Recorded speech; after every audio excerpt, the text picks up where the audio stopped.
Alors, qu'est-ce qu'on peut avoir pour 15 000 euros? J'avais déjà fait pas mal de vidéos et c'est Automobile Propre qu'en parle avec d'autres véhicules, donc c'est assez intéressant. Je vous mettrai l'article. Donc, ici, je vais vous le lire, je vais vous dire ce que j'en pense et pour moi, mon petit chouchou.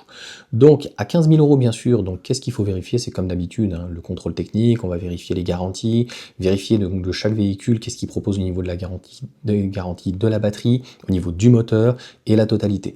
Pour le reste, il faudra vérifier donc l'état aussi donc de la batterie, sa dégradation, et si elle est un petit peu plus importante, mais vous que ça vous suffit, eh bien n'hésitez pas donc à négocier à ce moment-là, et ça sera un argument pour l'achat de dire vous avez vu, vous êtes sur une dégradation beaucoup plus importante que les autres, donc ça, je pense que c'est primordial. Et après, pour l'état de la batterie, ça peut durer des fois, c'est comme un moteur, hein, quand ça lâche, hein, ça prévient pas, mais bon, c'est quand même relativement très rare. Donc le premier véhicule, c'est l'i3, c'est l'une des premières véhicules électriques, notamment donc de chez BM, avec des prolongateurs. On a des batteries au départ qui sont assez petites. On va avoir la batterie de 42 kWh donc brute qui propose 305 WLTP donc de kilomètres, ce qui est plutôt pas mal. La charge en DC, donc les charges rapides 50 kW. C'est un véhicule qui a un très beau style. C'est un véhicule on voit bien chez BM, donc il y a une certaine classe. On pourra en trouver aux alentours des 10 000 euros, 2019, 70 000 km, mais commence à déjà être un petit peu daté. Donc je pense qu'il est bien pour la ville, mais dans ces cas-là, on peut privilégier un véhicule qui est un petit peu plus récent, comme une Fiat 500i par exemple, qui est très chic. Donc pareil, hein, on n'a pas des autonomies qui sont folles, on va avoir 42 kWh aussi donc de batterie, 320 km, il y a une plus petite batterie de 23,8 kWh qui fait 190 km, donc ça il faudra faire très attention. Si vous avez déjà un véhicule qui a entre 50 et 100 000 km, on sait que c'est là où il y a la plus grosse dégradation au départ. Si le véhicule a déjà 2-3 ans, 23,8 kWh, vous êtes peut-être aux alentours plutôt des 20, et 190 km, vous vous rapprochez en hiver plus des 100 km, quoi. Donc on a des versions qui sont assez sympas, les versions RAID, des batteries voilà, de taille, en tout cas de batterie. On a, je pense, la voiture la plus pragmatique qui est la Hyundai Kona avec 39 kWh, donc une référence avec sa petite batterie. Oui, elle est très bien, pareil, on est tous sur un W aux alentours des 305 la kilomètre, donc c'est vraiment très bien.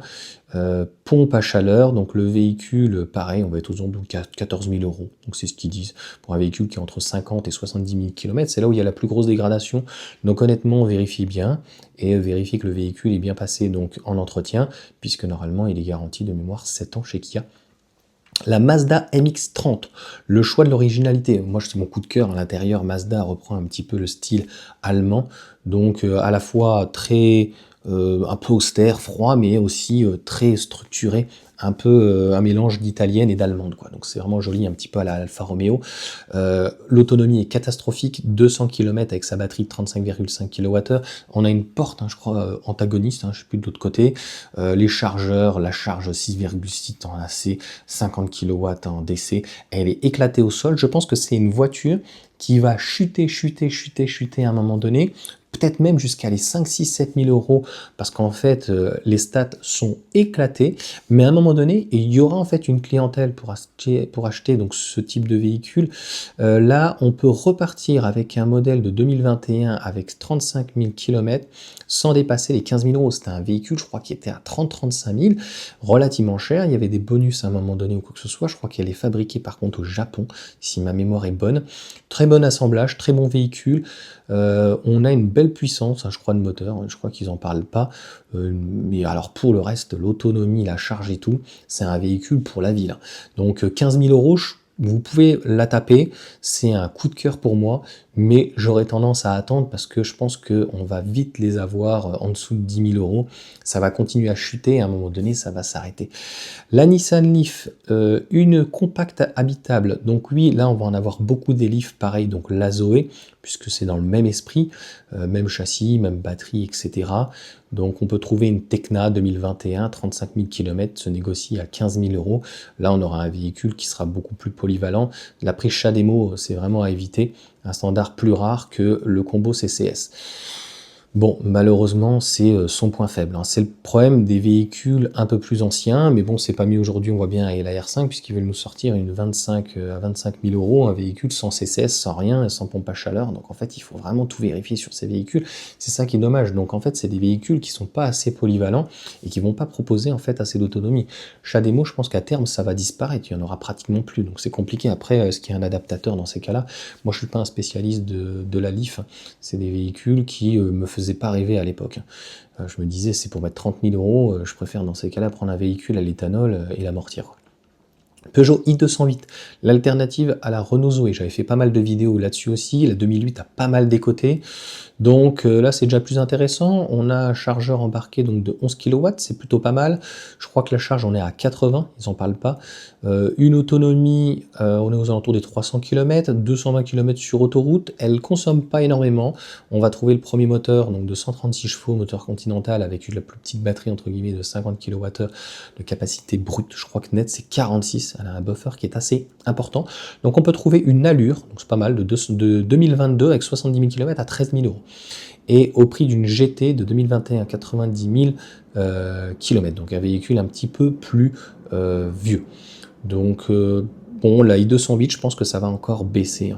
Voiture électrique d'occasion, donc à moins de 15 000 euros. Qu'est-ce qu'on doit retenir? Bah, que c'est encore trop cher. Voilà. Donc c'est des véhicules qui vont avoir entre 3 et 4 ans, des véhicules qui malheureusement ont très peu donc d'autonomie, des véhicules qui sont très peu polyvalents, qui ont des charges assez faibles pour toutes.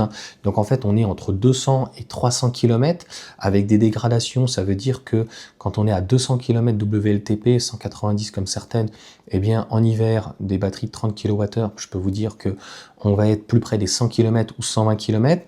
C'est des véhicules très souvent qui font du 50 kW donc de charge en pic, certains qui vont monter à 80, en fait, qui vont donner des 10-80 en plutôt 25, 30, 35, voire 40 minutes. Donc, c'est des véhicules à découvrir. Et si on est sur des véhicules en fait neufs, on se rend compte que autant prendre par exemple une MG4, notamment en standard à 25 000 euros misé, qui est quand même beaucoup plus sympa, ou même par exemple à 20 000 euros, on vient d'avoir donc les sorties des prix, une BYD, donc la Dolphin Surf.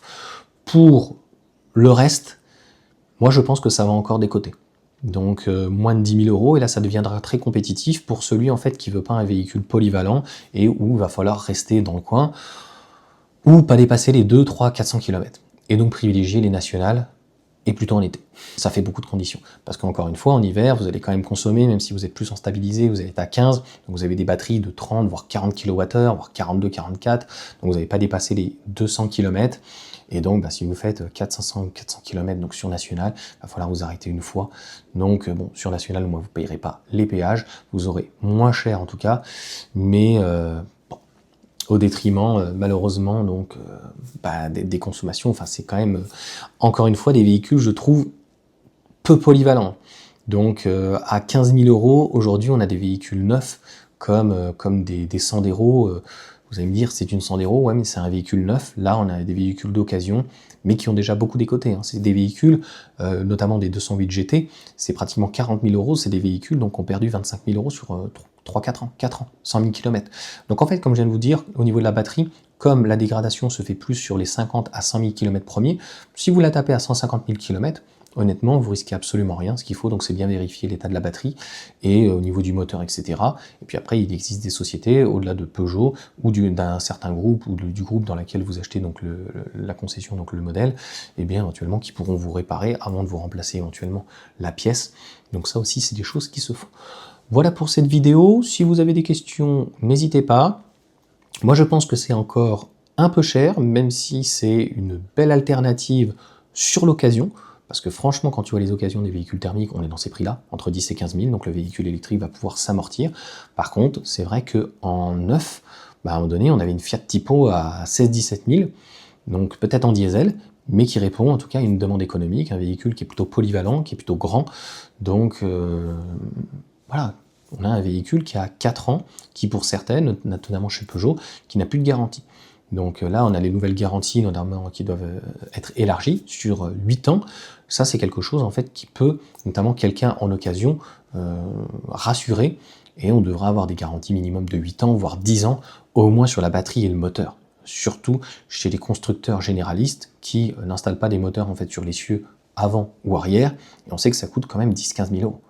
Donc si malheureusement le moteur il faut le changer, ou la batterie, bon, ça commence à coûter cher. Mais sur la 208, j'en avais déjà parlé, je vous avais déjà fait une vidéo dessus, c'est a priori le compresseur de clim, petit billet de 2000 euros, qui a priori est défaillant. Donc ça aussi, il faut peut-être vérifier. N'hésitez pas à aller sur Fiche Auto dans ces cas-là. Vous avez donc des avis de particuliers, d'utilisateurs, et ils vont vous dire en fait leur retour. Des choses qu'il faut remplacer, des choses qui sont tombées en panne. Donc ça vous permet en fait d'anticiper et de savoir en fait les choses éventuellement qu'il faut contrôler, qu'il faille contrôler et savoir donc si les choses en fait ont déjà été faites. Voilà en tout cas pour cette vidéo. Donc pour vous, laquelle vous choisirez à 15 000, j'ai envie de te dire à 5 000 euros de plus, tu as pratiquement une Model 3 qui est un petit peu plus polyvalente. Ou, ça m'étonne, à 15 000 on commence à avoir des MG4 qui sont aussi un peu plus polyvalentes, avec des batteries un peu plus grosses, avec un V2L, etc., etc. Donc là, on est sur de la citadine vraiment, où si vous partez encore une fois avec, c'est pas bon courage, mais à mon sens, je considère que c'est pas réellement fait pour, parce que c'est des trajets qui vont être extrêmement, en tout cas, longs. Sur ce, ciao à tous, n'hésitez pas donc à mettre un petit commentaire, à mettre un petit pouce, à partager la vidéo. Et encore une fois, c'est très très important de le comprendre, je pense que ça va encore baisser, hein. Notamment la Mazda, la MX-30, je pense qu'il va y avoir de belles opportunités. Là, des véhicules qui sont sympas, qui sont aux alentours des 100 000 km, franchement, à 8-9 000, là, ça commencera à être sympa. Donc, j'ai envie de te dire, à 15 000, autant prendre plutôt aux alentours des 10 000 euros aujourd'hui, ce qui se fait de mieux, qui est une Zoé. Et je crois qu'il y a des batteries de 52 kWh, qui est déjà beaucoup plus polyvalente. Donc ça m'étonne que, notamment Automobile Propre, n'en ont pas parlé. Ils en avaient déjà peut-être parlé, c'est pour ça. Mais bon, la Mazda MX-30, franchement, laisse tomber. Comment ils ont pu vendre ça à 33 000, je sais plus, 37 000 euros? C'est un petit peu comme la Honda i. Ah, c'est mignon, hein, c'est joli, hein, c'est sympa. Hein. Mais 40 000 euros en fait dans 200 km, faut aimer la marque. Hein.